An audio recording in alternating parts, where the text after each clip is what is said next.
Mari kita awali ta'lim kita dengan membaca ta'awudnya. Selalu kita mengharap kepada Allah Subhanahu wa Ta'ala agar setiap aktivitas kita, langkah dan diam kita selalu mendapatkan lindungan dan bimbingan Allah Subhanahu wa Ta'ala, hingga kita bisa mencapai satu tingkatan yang paling tinggi, yaitu istiqamah dalam menjalankan ibadah dan ketaatan kepada Allah Subhanahu wa Ta'ala. Allah pertemukan kita kepada para nabinya, kepada para walinya, para kekasihnya, dan kita dijaga, kita disambut ketika kita meninggal dunia, dan kita mengharap selalu agar kita diberikan husnul khotimah. Bismillahirrahmanirrahim. Bismillahirrahmanirrahim. Nawaitu ta'alluma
Bismillahirrahmanirrahim. Alhamdulillah alladzi hadana li hadza wa ma kunna linahtadiya laula an hadana Allah.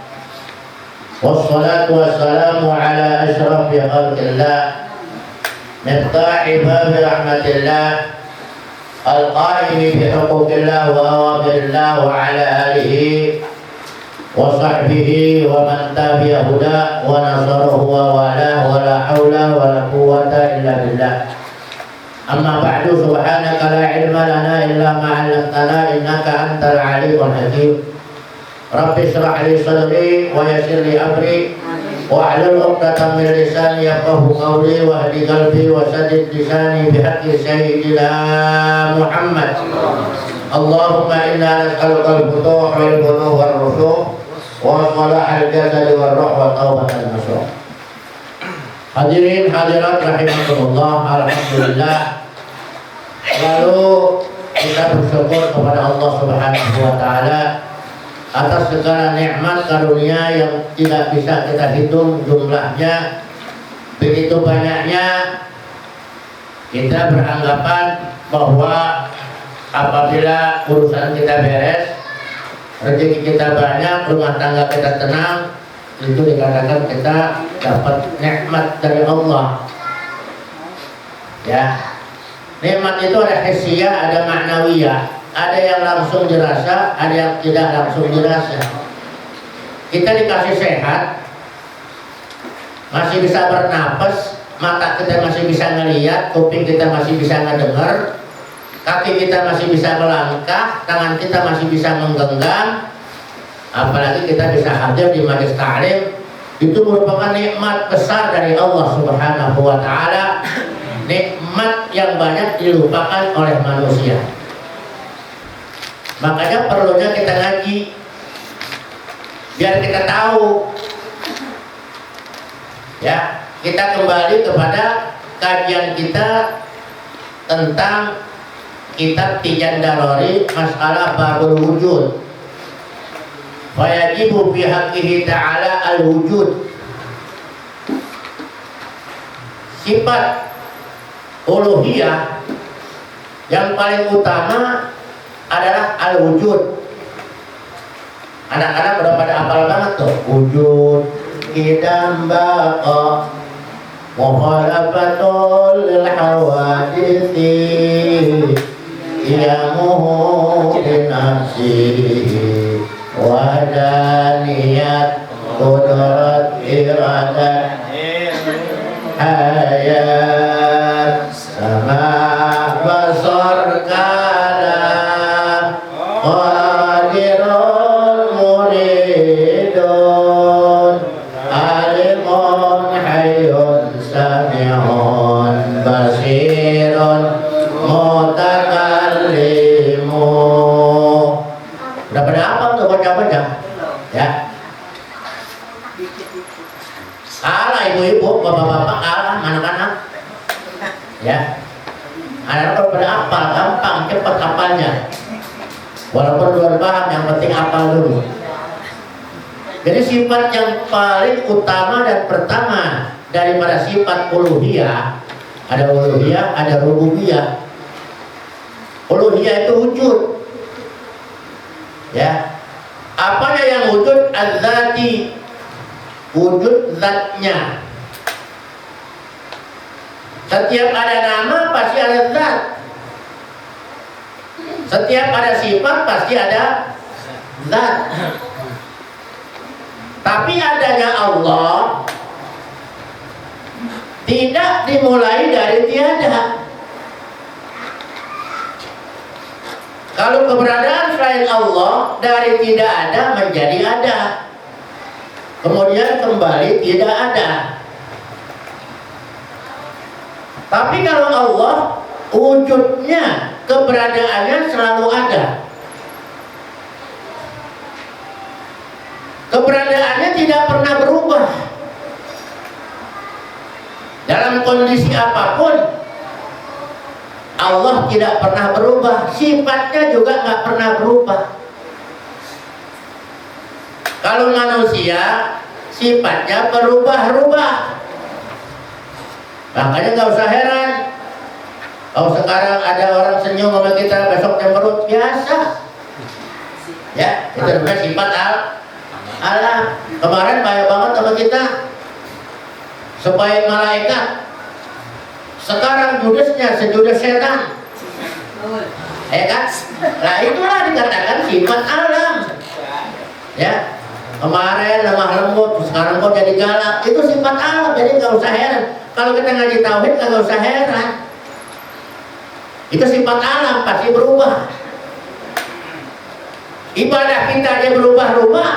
Kadang-kadang rajin banget. Kadang-kadang kalau lagi malas banget. Ya. Ini sesuai apa yang digambarkan oleh Allah dalam Al-Quran. Wa minan nasi may ya'budullaha ala harfin. Ada di antara manusia yang beribadah kepada Allah tergantung kondisinya. Ya, tergantung kondisinya. Ngaji kalau lagi hati kita enak ngaji. Kalau lagi ruwet nggak ngaji. Nah itu sifat manusia. Emang digambarkan sama Allah begitu berubah-ubah. Ya, berubah-ubah. Lagi bikin mana kita ibadah kayaknya khusyuk banget. Agak mau bangun dari sejadah, asyik banget kita.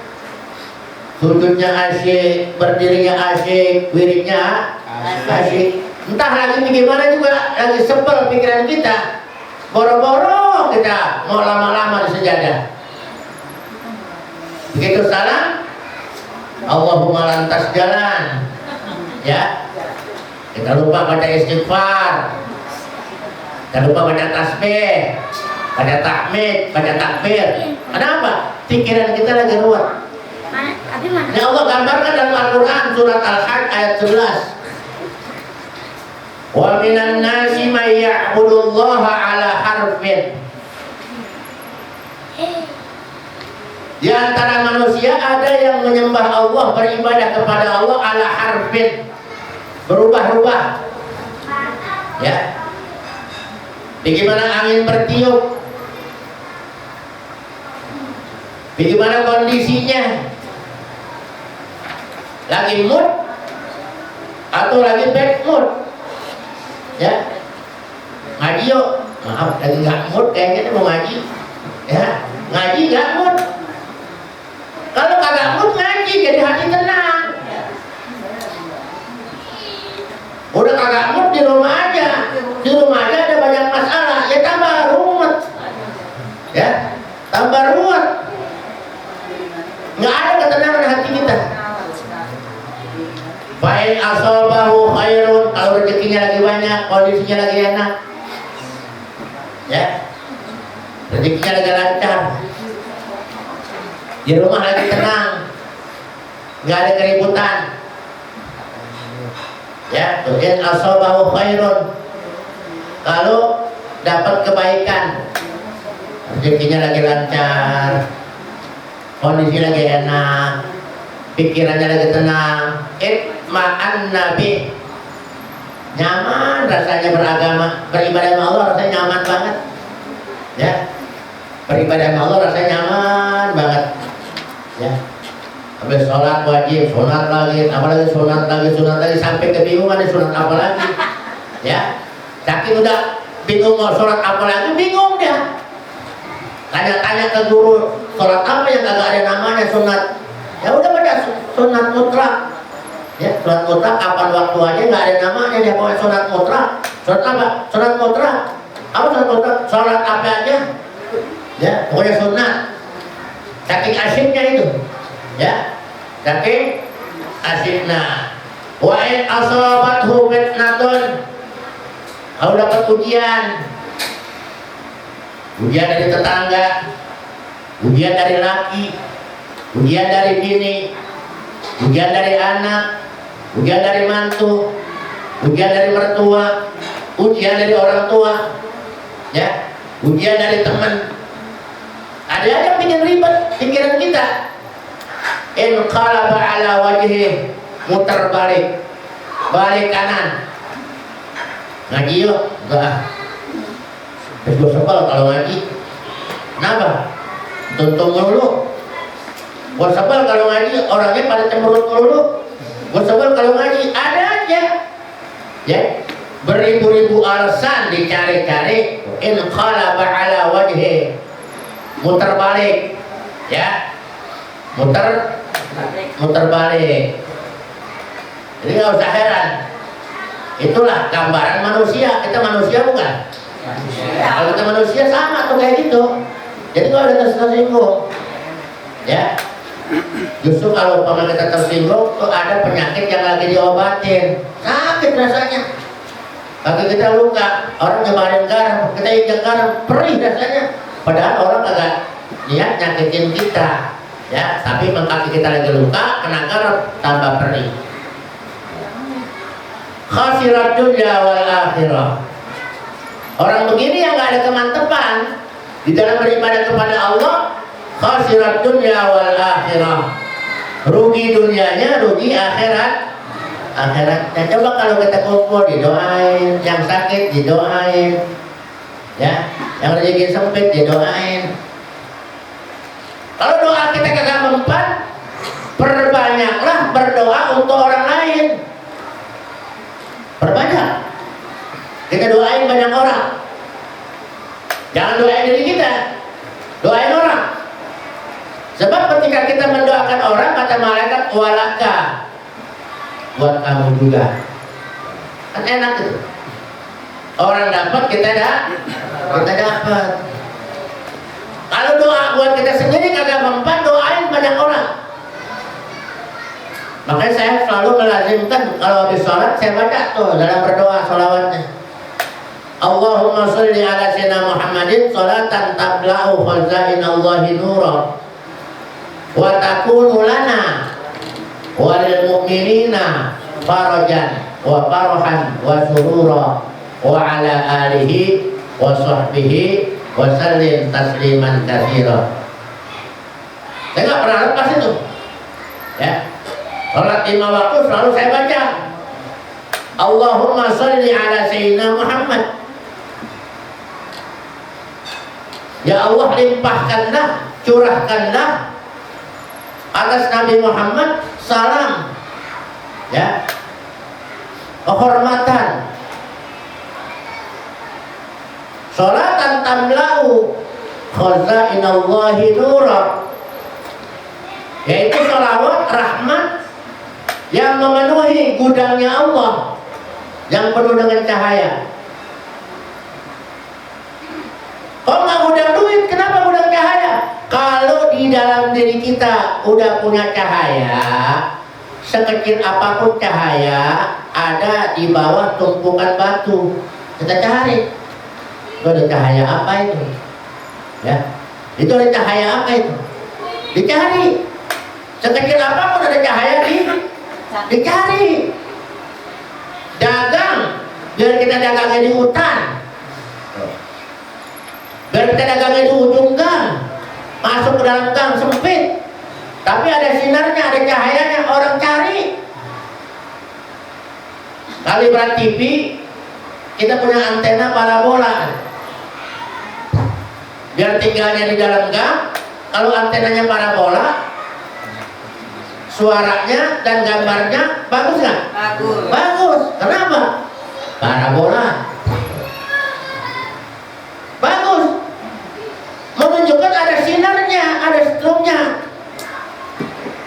Jangan sampai kita dianggap orang wujuduhu ba'adamihi, ada tapi dianggap kagak ada. Ada orangnya tapi dianggap kagak ada, nggak kelihatan. Padahal kena sinar lampu, nggak kelihatan. Kenapa? Nggak ada nurnya. Makanya perlunya tuh sholatan tamla'u khazainallahi nura,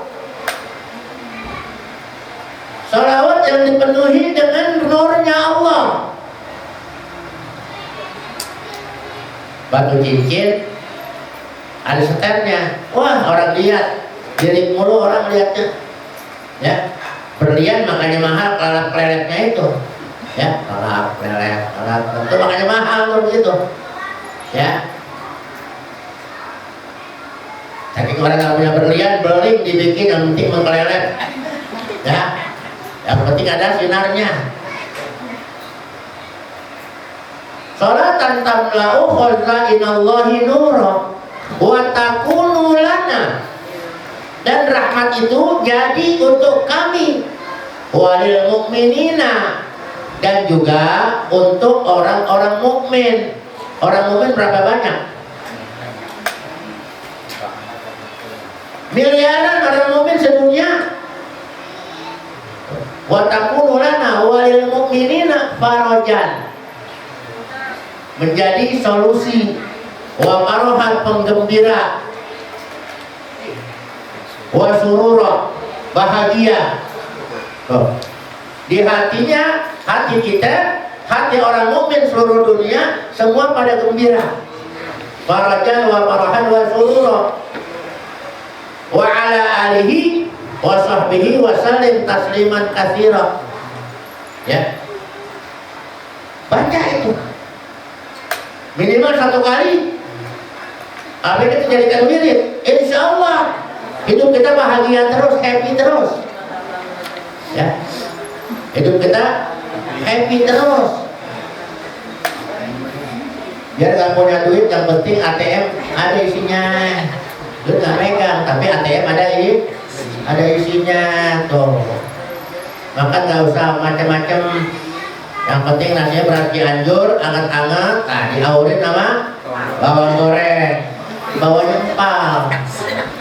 Udah nikmat aja udah, ya, udah nikmat aja udah. Makanya, aduh lagi lapar, badan sehat, makan cuma nama beras Cianjur, masya Allah. Nggak usah macam-macam bahagia itu, ya, nggak usah macam-macam. Doa kita bedulia hasanah, wabil akhirati hasanah. Di dunia senang, di akhirat senang. Jangan hidup kita nggak apa-apa lah. Di dunia susah, yang penting di akhirat masuk surga. Jangan, Nabi marah itu. Nabi mengajarkan, Quran mengajarkan fid fid dunya hasanah wa fil akhirati hasanah. Di dunia kontrakan banyak, kos-kosan banyak, nah, kebun luas, rumah bagus, pasangan soleh soleha, mati masuk surga. Amin. Nah, kan indah banget rasanya itu. Jangan di dunia banyak sumpah melulu, ya. Nah kalau orang muka sumpah biar cakep, cakepnya hilang. Kenapa? Habis mengkerut mukanya itu bawahnya tegang, mau hidup kok bawahnya tegang mulu. Tapi biar mukanya nggak begitu ganteng, nggak begitu cantik, tapi murah senyum, insya Allah orang melihatnya itu enak, ya. Orang melihatnya itu enak. Kenapa? Penuh dengan senyum. Nah kita punya Allah. Allah ini yang nggak pernah berubah dari dulu sampai sekarang sampai nanti begitu juga. Sifatnya nggak pernah berubah. Makanya perlunya kita istiqomah. Orang mau begini kayak, orang mau begitu kayak, yang penting sekali Allah, tetap Allah. Tugas kita berdoa. Jangan sampai ada di hati kita udah berdoa lama-lama kok belum dikabulin juga. Maunya Allah ngabulin kita. Ya. Tugas kita berdoa. Kita baru tugas berdoanya baru sebulan, 2 bulan, paling lama setahun aja pengen nunggu hasil. Ya. Nabi Adam cuma gara-gara metik buah huldi, minta ampun kepada Allah, bersujud, minta ampunnya sambil bersujud. Kalau kan istighfar kita sambil sender-sender, pegang tasbih, nonton TV, astagfirullah, astagfirullah. Nabi Adam minta ampunnya sambil bersujud. Gak lama, cuma 400 tahun. Ya, cuma 400 tahun tuh. Udah 400 tahun mohon ampun kepada Allah, baru ada tuh kalimat fatalaqqa Adamu min rabbihi kalimatin fataba alaihi innahu huwat tawwabur rahim. Makanya tenangkan hati. Perlunya ngaji untuk menenangkan hati. Dari sekian pekerjaan yang paling disenangi Rasulullah, ngaji, mengajar, ngaji, mengajar dan mengaji, mengajar dan mengaji. Ini pekerjaan yang paling disenangi oleh Rasulullah. Kenapa? Dengan mengaji itu kita akan menyelamatkan iman kita. Dengan mengaji kita akan menyelamatkan akidah kita supaya gak gampang luntur. Punya Allah kenapa takut? Sedunia musuhin kita, biarin gak apa-apa. Selama kita masih punya Allah, semua pasti akan tunduk kepada Allah. Makanya ada potongan ayat, kalau kita takut menghadapi orang ini galak, ya orang ini kasar, bacain, tiupin di tangan, usapin ke muka kita. Wa anatil wujuh lil hayyil qayyum wa qad khaba man hamala zulma. 7 kali, gak banyak-banyak. Ya. Sama orang galak, kami kita gak boleh galak. Tatap matanya, tatap mukanya, jangan nunduk. Wa'anatil wujuh, semua wajah akan tertunduk lil hayyil qayyum, kepada Allah al hayyul qayyum yang maha hidup dan maha berdiri sendiri. Wa qad khaba man hamala zulma, akan kecewa orang yang berbuat kezaliman. Orang berbuat kezaliman kita kecewa, dia bakal nyesel. Ya. Dia bakal nyesel. Begitu kita diangkat derajat kita oleh Allah Subhanahu wa taala jadi orang kaya, jadi orang sukses. Yang kemarin zalim kita segala macam, malu nggak? Ya, kenapa gue marahin dia ya? Salah gue. Orang baik kok saya marahin. Orang baik kok saya musuhin. Nanti dia kecewa sendiri. Sering-sering tuh baca. Wa anatil wujuh lil hayyil qayyum wa qad khaba man hamala zulma. Kalau kita mau menghadap orang, kita angkat tangan begini, kita baca 7 kali, kita tiupin, usapin ke muka kita, hadapin orang itu.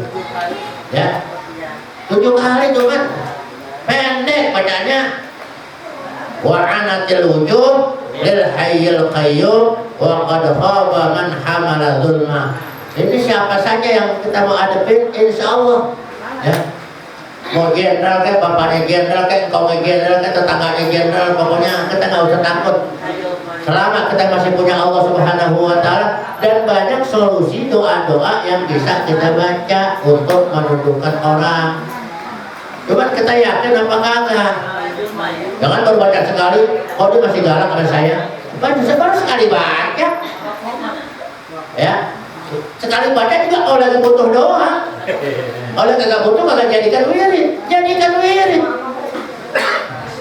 Jadi kagak ada orang-orang yang memang berkeyakinan kepada Allah hidupnya susah, nggak ada. Nggak ada orang yang dekat dengan Allah, yakin dengan Allah, hatinya galau, ketakutan enggak. Ya, nggak pernah itu jaminan Allah. Kalau nggak percaya lihat surat Al-Ahqaf ayat 13-14. Innal ladzina qalu rabbuna Allah tsumma istaqamu fala khaufun 'alaihim wa la hum yahzanun. Ini kuncinya buat ibu-ibu nih yang penuh ketakutan segala macam ya. Takutan anaknya ninggalin dia, takut nanti mantunya bagaimana. Masa bodo amat ya.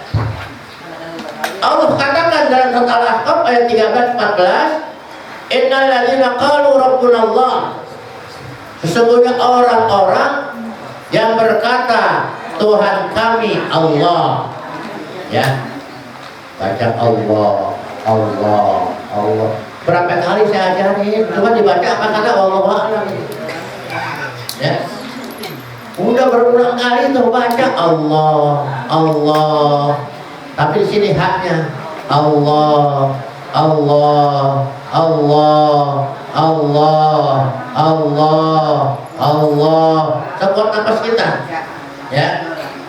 Hitung sampai 100, tutup. Allahu la ilaha illallah, Allahu la ilaha illallah. Jadi di hati kita ini nanti kita tidur, ini jantung kita seperti bunyi Allah, Allah, Allah, Allah. Kembang kempisnya itu seperti berdetak suara Allah, Allah. Nggak percaya buktiin aja. Kita tidur, dia dikatakan wa qalbuhu lam yanam wal ainu qad na'asat. Ya. Hatinya nggak tidur. Wa qalbuhu lam yanam, wa qalbuhu lam yanam wa ainuhu qad na'asat. Walaupun mata ngantuk tapi hati Allah, Allah, Allah, Allah. Kalau sekarang kita mata melek aja hati tidur ya, mata melek hati tidur, baca la ilaha illallah, la ilaha illallah, matanya melek tapi hatinya tidur, nggak ingat dengan Allah, mulutnya sih la ilaha illallah. Baca itu, ada hentakannya itu, Allahu la ilaha illallah. Apa yang kita hadapin ya, hadapin orang galak, hadapin orang judes, hadapin orang apa, baca Allah, Allah. Nanti Allahu tidak ada yang bisa menundukkan hatinya illallah. Dibenci orang, tidak ada yang bisa mencintai aku kecuali illallah, atas izin Allah. Tidak ada yang bisa menyembuhkan segala penyakit aku illallah. Apa maunya? Cuma jangan dibaca semua. Apa dulu, satu dulu yang terpenting yang kita baca, yang kita hadapi itu apa ya. Ini manfaat ngaji. Hati kita nggak pernah galau. Sungguhnya orang yang berkata Rabb kami Allah, tsumma istaqamu, kemudian dia istiqomah. Istiqomah diambil dari kata-kata qoma yaqumu, dari tambahan ista ya, hamzah sinta, jadi istaqomah, berusaha untuk tegak lurus, berusaha untuk tegak. Ini pohon cabai kita tanam reot melulu ya, batangnya nggak kuat. Kalau batangnya nggak kuat mesti diapain? Ditunjang ya. Jadi kalau bapak-bapak batangnya nggak kuat mesti ditunjang ya. Karena istiqomah itu berusaha untuk berdiri, ya, berusaha untuk tegak lurus. Istiqomah. Jadi istiqomah itu harus diusahakan. Jangan cuma minta dong, ya Allah berikan aku lah istiqomah, ya. Tapi harus berusaha. Istiqomah. Yastaqimu istiqamatan. Lalu kita baca setiap sholat ihdinas siratal mustaqim. Sebab siratal mustaqim ini jalannya para nabi. Siratal ladzina an'amta 'alaihim minan nabiyyin wasiddiqin wasyuhada'i wassalihin. Tegak lurus. Sekali Allah tetap Allah.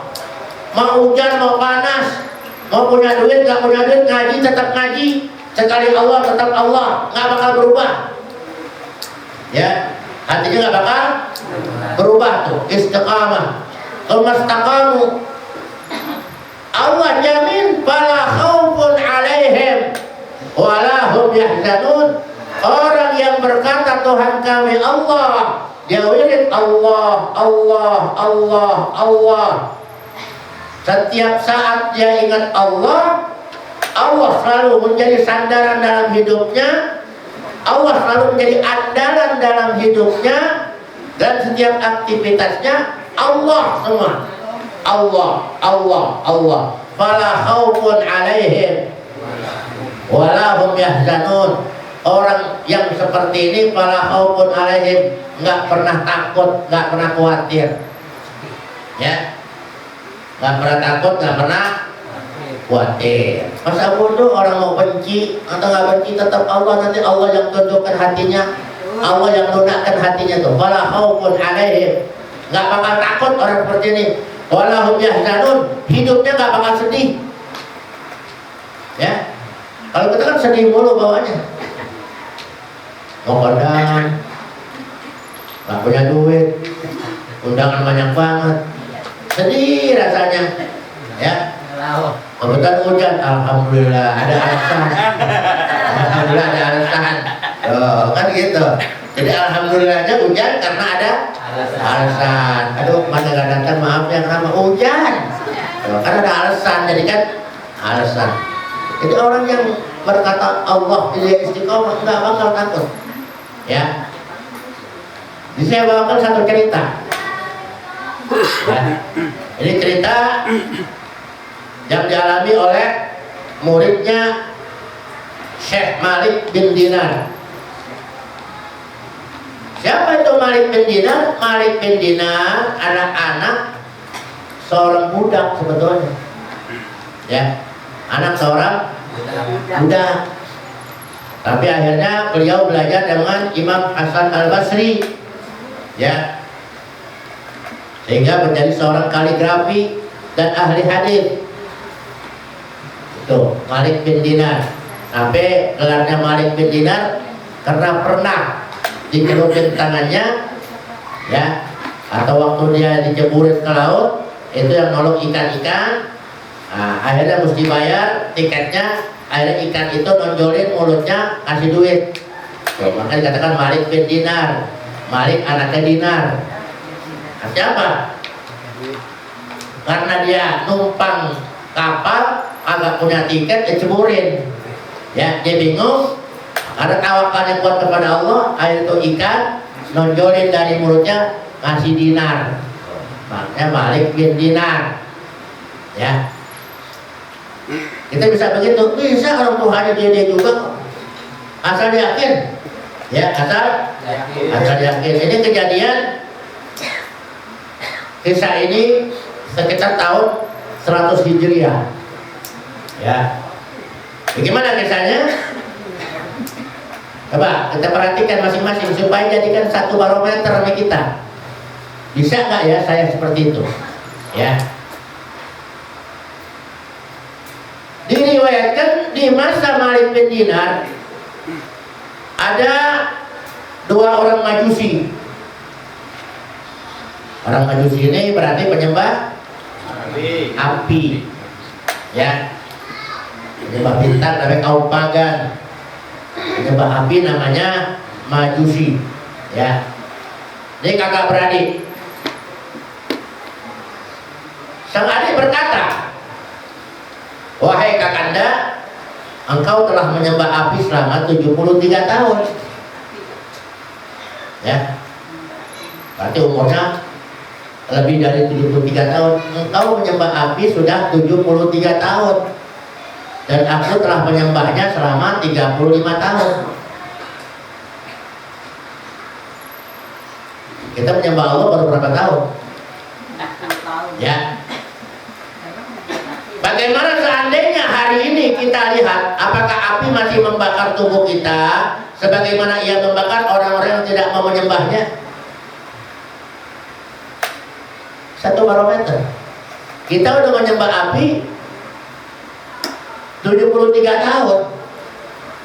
Yuk, kita coba api ini, apakah api itu masih tetap membakar diri kita? Padahal kita sudah menyembahnya selama 73 tahun dan aku 35 tahun. Seandainya ia tidak membakar tubuh kita, maka kita akan terus menyembahnya. Tetapi bila membakar, maka sebaiknya kita harus meninggalkannya. Ngapain? Menyembah api lama-lama kok apinya masih membakar, berarti nyakitin. Ya, yuk kita tinggalin. Ya, berarti nggak ada gunanya. Sang kakak menyetujui usulan adiknya tersebut. Lalu keduanya menyalakan api yang cukup besar. Kata sang adik, kak, apinya udah nyala. Kakak dulu yang taruh tangan apa saya? Ya, ini api udah menyala besar. Silakan kakak dulu cemplungin tangannya atau saya. Ini kakak mau bersiko dari jauh aja itu api besar, hawanya udah panas, ya kan? Dan kalau gitu kamu aja dah, kamu kan yang mudahan, ya kan? Kamu yang mudahan, kamu aja dulu, ya. Kalau saya tuaan, daging saya udah pada kendor. Oh, kamu kan masih kenceng. Coba kamu dulu aja, ya. Maka sang adik memasukkan tangannya dan ternyata api itu mulai membakar jari jemarinya. Nah ini api, ditaruh tangan, ya lama-lama tangannya pada melepuh lah, ya mulai berjalan tuh. Kaget. Ternyata gua sembah lo masih ngebakar gua kalau gitu. Ya.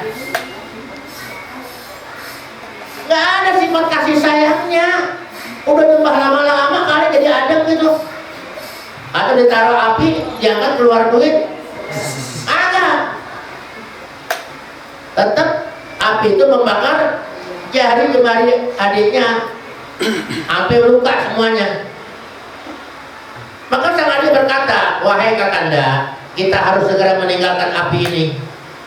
Kita tidak layak menyembahnya, bertahun-tahun kita menyembahnya, tapi ia tetap membahayakan diri kita.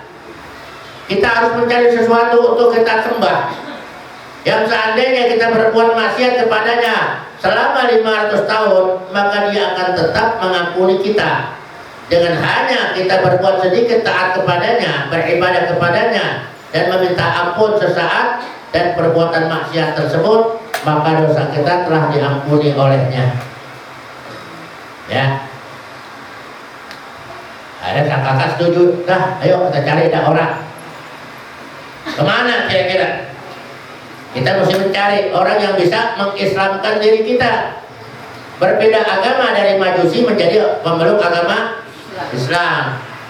Ya, ada keduanya sepakat untuk ketemu seorang ulama besar, Syekh Malik bin Dinar, murid utama daripada Imam Hasan Al-Basri.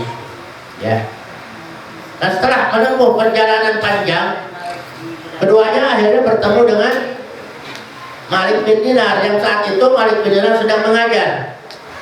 Ya, ada pengajian. Ya. Maka saat itu pula sang kakak berkata kepada adiknya, aku telah memutuskan bahwa aku tidak akan pernah memeluk agama Islam. Sang kakak nih. Kenapa? Ntar apa kata istri saya, apa kata tetangga saya, apa kata mertua saya. Udah 73 tahun menyembah api, kok tiba-tiba sekarang nggak mau menyembah api, memeluk agama Islam. Kalau kamu mau, kamu aja lah, saya nggak usah. Asal kagak mau, ya. Udah kelamaan menyembah api, masa tiba-tiba pindah ke agama Islam? Nggak mau. Kakak lebih memilih terus untuk memeluk agama Majusi. Sang Adi berkata, jangan kau berbuat demikian. Sesungguhnya cacian mereka itu hanya sesaat. Jadi kalau orang caci maki kita cuma sebentar doang, besok gak bosan. Ya, masa tiap hari caci maki mulu doer ke mulut. Ya lama-lama bosan kan? Bosan. Paling kita dipelengosin doang. Nah, dia lagi gue sebel. Begitu doang balik. Ya, itu sifat manusia. Tapi kalau engkau tetap beragama Majusi, engkau akan mendapatkan siksaan yang abadi, mati dalam kesesatan yang tidak terampuni, kata sang adik nasihatin. Ya, tapi yang namanya nasihat tetap nasihat, nggak dipakai. Itulah yang dikatakan hidayah Allah. Kalau Allah sudah kasih hidayah, walaupun ngomong sebentar doang, cuma gara-gara api begini, dia bisa bertobat kepada Allah. Tapi sang kakak tetap nggak mau, walaupun dilihat adiknya itu tangannya udah luka terbakar. Ya. Akhirnya sang adik berkata, perbuatlah apapun yang kau inginkan. Ya sekarang mudah. Mau lu aja dah. Lu masuk Islam silakan. Lu mau tetap agama Majusi silakan. Sementara sang adik karena memang betul-betul dia mendapatkan hidayah dari Allah, dibawa anak istrinya semua. Ya, dibawa anak istrinya, ketemu Malik bin Dinar. Setelah mendengarkan pengajian Malik bin Dinar, maka sang adik ini berkata, kami datang dari tempat yang jauh. Maksud kami, tolong Islamkan kami. Kami telah bertobat dan ingin memeluk agama Islam. Ya, nah, singkat ceritanya, kasihlah masuk Islam, dituntut. Nah, karena menghadapi mu'alaf, Malik bin Dinar coba tunggu sebentar dulu. Saya mau kumpulkan keluarga kerabat saya. Untuk apa? Untuk memberikan sesuatu buat bekal hidup kalian semua. Oh, nggak usah. Anugerah agama Islam lebih berharga, lebih menyenangkan hati kami daripada dunia dan seisinya. Cukup. Ya, pulang. Ya, udah pulang. Hatinya pada girang. Alhamdulillah, kita masuk agama Islam. Alhamdulillah, karunia yang besar dari Allah. Alhamdulillah. Ya.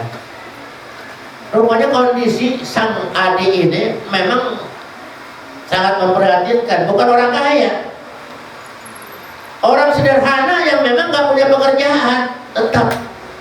Ya. Akhirnya sang istri bilang, dah, Kak, kita menyembah Allah mulu, perut pada keroncongan, anak-anak pada nangis kelaparan. Ke pasar kan, ngapain kan? Jadi kuli panggul kan? Ya, untuk mendapatkan upah buat anak-anak makan. Kalau kita udah tua mah masih bisa tahan lapar anak-anak, kasihan. Ya, sang suami akhirnya pergi ke pasar, menawarkan jasa.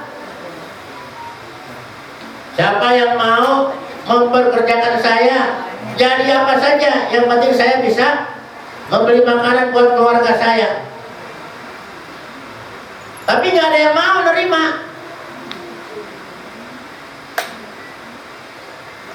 Apakah kecewa? Kalau kita kecewa, begini nasibnya jadi orang Islam. Udah jadi orang Islam kok malah jadi begini. Tapi nggak begitu ini sang adik. Ya, cari ke pasar, ternyata nggak ada yang mau ambil tenaganya, memanfaatkan dia, jasa dia, nggak ada yang mau. Akhirnya lihat ada rumah reot, gubuk, nggak berpenghuni.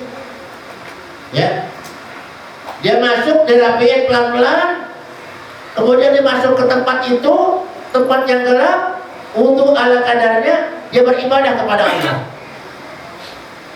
Dia ngadu kepada Allah, beribadah kepada Allah terus sampai sore. Pulang dengan tangan hampa. Istri tanya, dari mana bang? Dari pasar. Dapat kerjaan? Enggak. Jadi anak-anak lapar lagi dong. Saya sudah bekerja dengan sang maharaja, tapi sang maharaja belum sempat kasih upah. Jadi besok mesti balik lagi.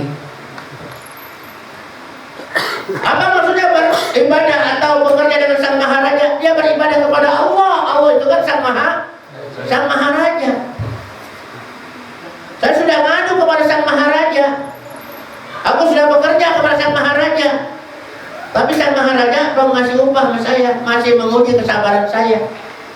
Oh gitu, ya dah. Mudah-mudahan besok ada rezekinya. Besok balik lagi, nawarkan jasa lagi, nggak ada yang mau. Masuk lagi ke tempat itu, dia beribadah kepada Allah sampai sore lagi. Begitu pulang, dari mana bang? Dari kerjaan. Dapat saya bekerja sama Allah, bekerja sama sang maharaja. Tapi sayangnya belum dikasih upah, ya. Sayangnya belum dikasih upah. Mungkin hari Jumat. Yakin ya? Mungkin hari Jumat. Terlalu pedenya ini. Masa minta kepada Allah nggak dikabul-kabulin? Tenang aja. Mungkin hari Jumat Allah masih sang maharaja akan ngasih upah. Jumat pagi udah siap-siap segala macamnya. Dia berangkat Jumat. Dia beribadah kepada Allah sampai sore, sampai menjelang malam. Dia bingung. Udah 3 hari bekerja dengan sang maharaja tapi belum dikasih upah juga. Bagaimana cara ngakalinya nih biar anak-anaknya girang, biar isinya girang? Ya, diam-diam dibuka sapu tangannya, diambil abu, debu, ya tanah liat, diambil dimasukin itu dalam sapu tangannya, ditaruh di tasnya. Dia berpikir nanti kalau isi saya tanya, anak saya tanya apa itu? Ini bahan jadi buat bikin roti. Ya. Tepung jadi buat bikin roti. Tuh. Ya udah dibungkus rapi. Hati girang, tetap. Rupanya sebelum sampai nih sang suami, istrinya kedatangan tamu. Mengucapkan salam, assalamualaikum warahmatullahi. Dilihat ada seorang pemuda yang ganteng, tampan, membawa sebuah nampan terbuat dari emas. Tutup sajinya juga, tutup nampannya itu terbuat dari kain emas. Ya, tuh. Maaf, Anda siapa? Saya utusan sang maharaja. Karena suamimu telah bekerja 2 hari, ini upahnya. Kalau dikerja 3 hari, ditambah lagi upahnya. Ini upah 2 hari. Ternyata apa?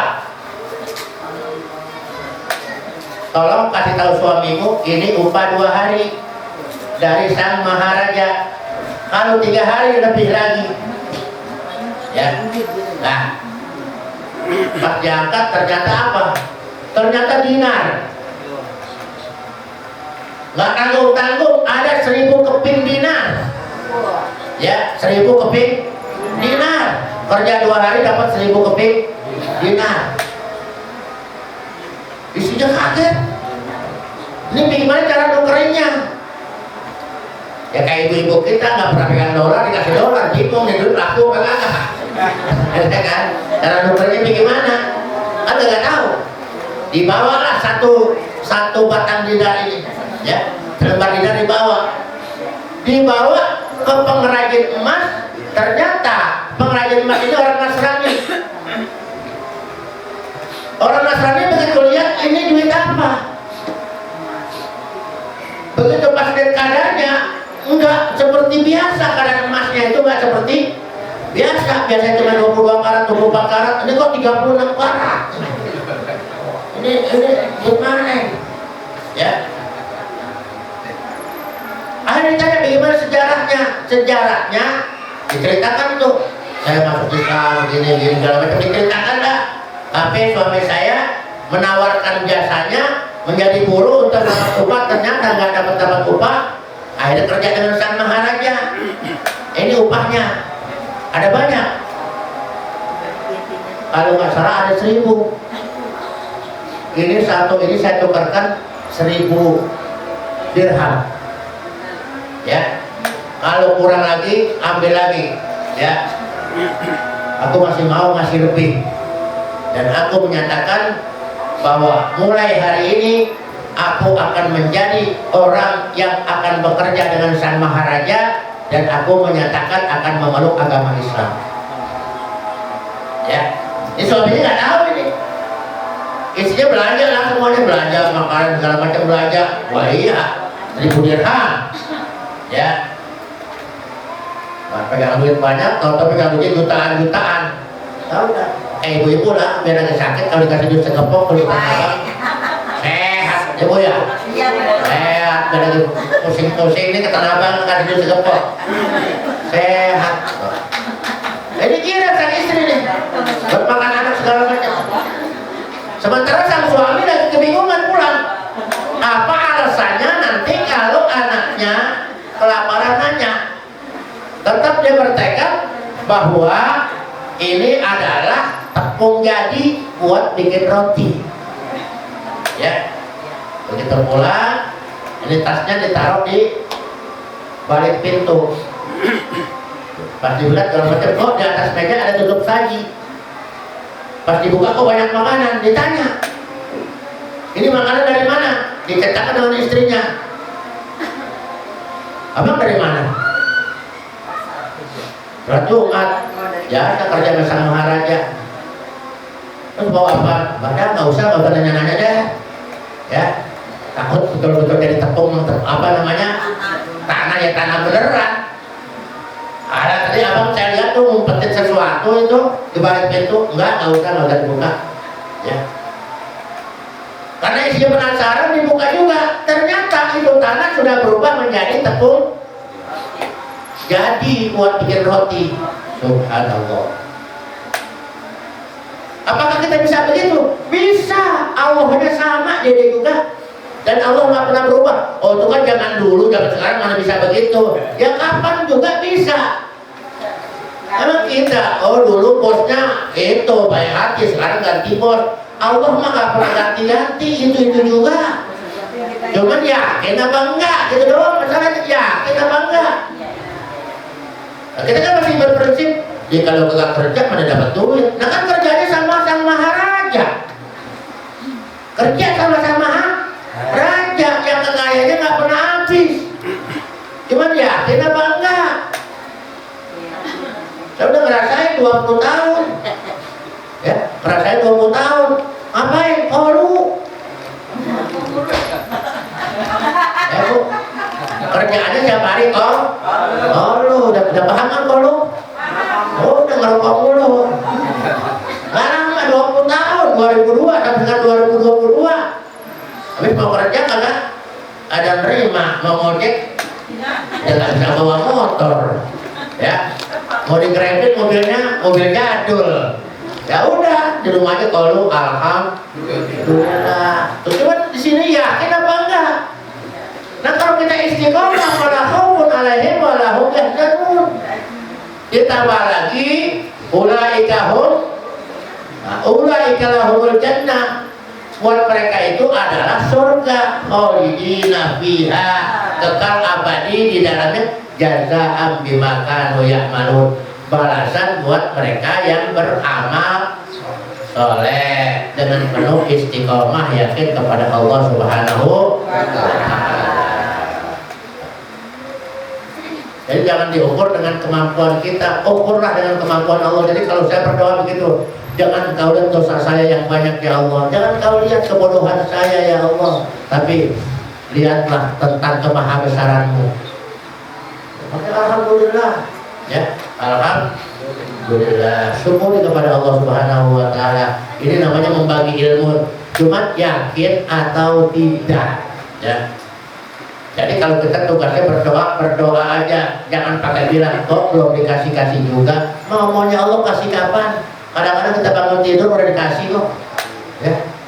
Yakin aja, minta aja, ya. Dikabulnya kapan? Urusannya urusan Allah. Kita berkewajiban berdoa, kewajiban Allah mengabulkan kita. Kapan? Ya kapan maunya Allah. Mudah-mudahan dengan sedikit kisah ini menambah keyakinan kita bahwa Allah pasti akan menolong hamba-hambanya yang terintimidasi, yang terzalimi. Pasti diyakini bahwa Allah pasti akan melindungi kita. Ya. Wallahu a'lam.